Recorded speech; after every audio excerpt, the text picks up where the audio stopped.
इंसान जब अंदर से टूट जाता है तो बाहर से खामोश हो जाता है।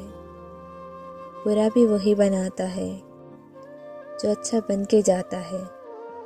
इंसान सिर्फ तलवार से ही नहीं बल्कि ताने से भी मर जाता है। जहर मारने के लिए थोड़ा और जीने के लिए बहुत सा पीना पड़ता है। मुश्किल छोटी हो या बड़ी, बस वक्त अपनों की पहचान करवा देता है। तुम्हें पता है मैं कौन हूँ?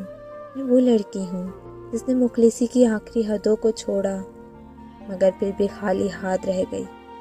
मैं खुश ना सही मुतमईन हूँ। मैंने रिश्तों में बेवफाई नहीं की।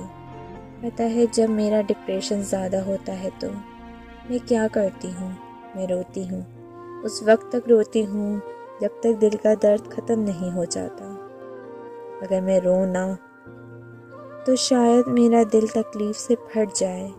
वैसे मैं बहुत हिम्मत वाली हूँ, लेकिन कभी कभी खुद से ही लड़ते लड़ते हार जाती हूँ।